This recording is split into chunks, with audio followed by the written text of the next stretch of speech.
Welcome student class 7th.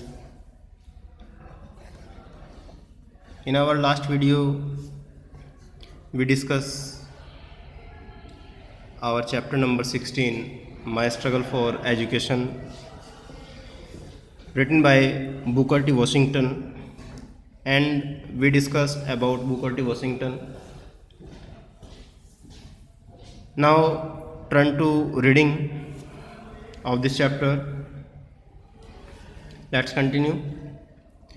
One day, while at work in the coal mine, I happened to overhear two miners talking about a great school for colored people somewhere in Virginia. This was the first time that I had overheard anything about any kind of school or college that was more pretentious than the little colored school in our town. ये घटना एक दिन की है जब लेखक Booker T Washington coal mine यानी कि कोयले की खान में काम कर रहे थे, और उसी समय उन्होंने टू अदर माइनर्स, जो दूसरे काम करने वाले थे कोयले की खान में, उनको बात करते हुए सुना एक ऐसे स्कूल के बारे में जो कलर्ड पीपल के लिए था और वर्जीनिया में स्थित था. This was the first time that I had ever heard about anything about any kind of school और college that was more pretentious than the little coloured school in our town. और लेखक आगे बता रहे हैं कि ये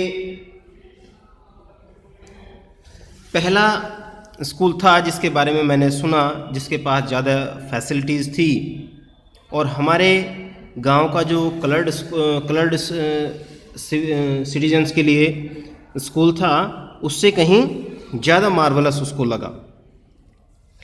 इन the darkness of the mine I noiselessly crept as close as I could do the two men who were talking.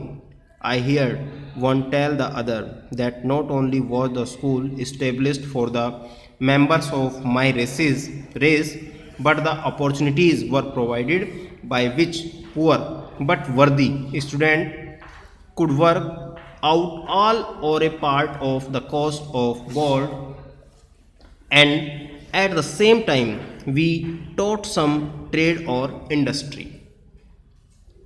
आगे Booker T Washington बता रहे हैं कि उस रात के अंधेरे में जो काफ़ी शोरफुल थी, मैं और ज़्यादा क्लोज हो जाता हूँ उन टू माइनर्स के who were talking about that school, ताकि मैं उनको सुन सकूँ अच्छी प्रकार से जो वो बातें कर रहे थे. मैंने उनको बात करते हुए सुना. एक व्यक्ति दूसरे व्यक्ति से कह रहा था कि जो स्कूल है ये सिर्फ जो इसकी स्थापना हुई है for the members of my race, जो उनकी जाति प्रजाति थी उनके लिए, सिर्फ उनके लिए ये नहीं हुआ है, but the opportunities were provided by which poor but worthy students could work out all of a part of the cost of board. अवसर प्रदान करने के लिए इसकी स्थापना हुई थी कि जो छात्र गरीब हैं लेकिन लायक स्टूडेंट्स हैं, जिनको वास्तव में शिक्षा मिलनी चाहिए, उनको हर संभव सहायता देने की, उनको शिक्षित करने के लिए इस विद्यालय की स्थापना हुई है. And at the same time be taught some trade और इंडस्ट्री, और शिक्षण के साथ साथ वहाँ पर कुछ ट्रेड से संबंधित, इंडस्ट्री से संबंधित शिक्षा भी, ज्ञान भी वहाँ पर उनको दिया जाता था. As they went on describing the school, it seemed to me that it must be the greatest place on earth, and not even heaven presented more attractions for me at that time than did the Hampton Normal and Agricultural Institute in Virginia about which these men were talking. अब उस समय जिस प्रकार से वो लोग, जो दो अन्य माइनर्स थे, वो बात कर रहे थे स्कूल के बारे में, उस समय उनको सुनकर लेखक को ऐसा लगा कि पृथ्वी पर अगर कहीं स्वर्ग है तो वो और कहीं नहीं है, हैम्पटन नॉर्मल एग्रीकल्चरल इंस्टीट्यूट है जो कि वर्जीनिया में स्थित है, जिसके बारे में वो लोग बातें कर रहे थे। I resolve at once to go to that school, और तुरंत उनकी बातों को सुनकर उनसे प्रभावित होकर लेखक ने निश्चय किया कि मुझे वहाँ पर जाना है और शिक्षा ग्रहण करनी है। I had no idea where it was, जबकि लेखक को कोई आइडिया नहीं था ये Hampton Normal and Agricultural Institute है कहाँ, वर्जीनिया कहाँ पर स्थित होता है। लेकिन फिर भी उसने एक फर्म डिटर्मिनेशन किया अपने अंदर ही अंदर कि मुझे वहाँ जाना है और शिक्षा को ग्रहण करना है। और हाउ मैनी मील्स अवे और how I was going to reach it, न तो वर्जीनिया के बारे में जानते थे, न ही स्कूल के बारे में जानते थे, न ही उनको ये पता था कि यहाँ से जहाँ पर वो रहता है यहाँ से वर्जीनिया की दूरी कितनी है और किस प्रकार से वो वहाँ पर जाएगा। I remembered only that I was on fire constantly with one ambition that was go to Hampton fire ambitiously, यानी कि दृढ़ निश्चय, फर्म डिटर्मिनेशन उन्होंने कर लिया था उसी समय कि उनके जीवन का उद्देश्य है हैम्पटन जाना और Hampton Normal and Agricultural institute में एडमिशन लेना।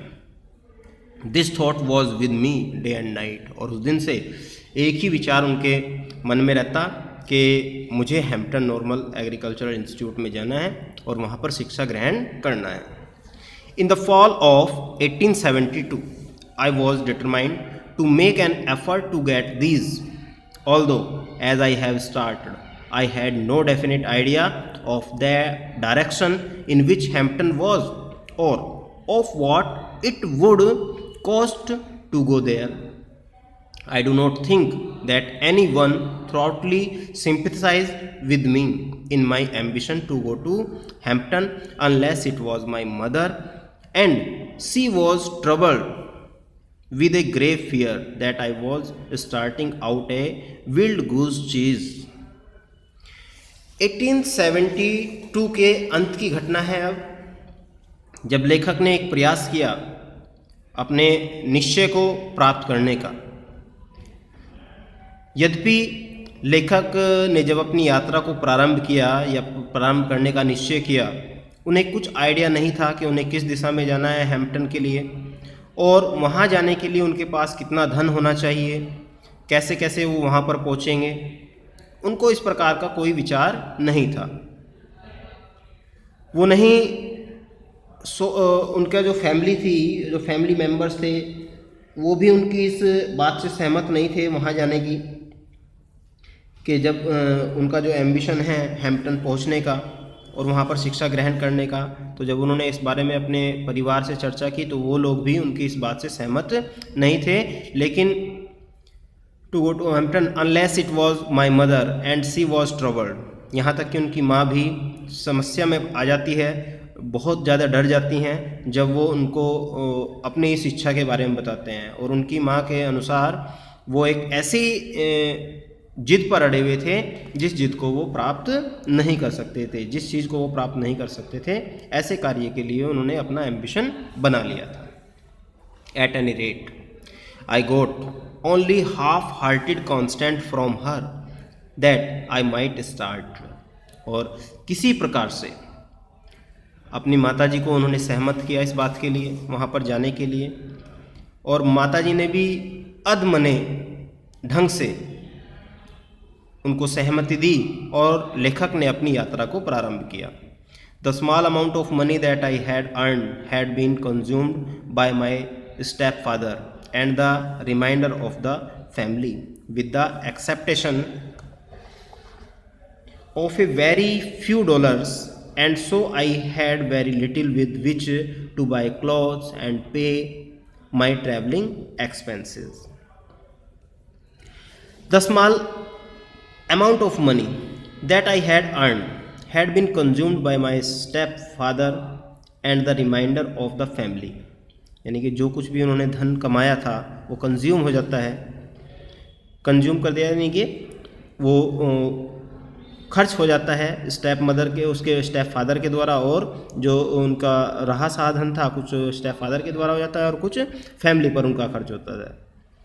With the expectation of a very few dollars and so I had very little with which two by clothes and पे माई ट्रैवलिंग एक्सपेंस। अब जो कुछ उन्होंने कमाया था कुछ तो खर्च हो गया, बहुत कम उनके पास बचता है। उस कम पैसे से उन्होंने अपने वहाँ जाने के लिए कुछ वस्त्र खरीदे और कुछ उन्होंने रख लिया अपने ट्रैवलिंग एक्सपेंसेस के लिए, तो या रास्ते के खर्च के लिए, किराए के लिए, इसलिए उन्होंने कुछ अपने पास रख लिया। बेटे आज हम अपनी रीडिंग को यहीं विराम देंगे। कल नेक्स्ट वीडियो में हम फिर आगे की इस जो रीडिंग है उसको कंटिन्यू करेंगे। तब तक आप वीडियो की हेल्प से इसको रीडिंग करें। आज के लिए इतना ही। Okay and bye.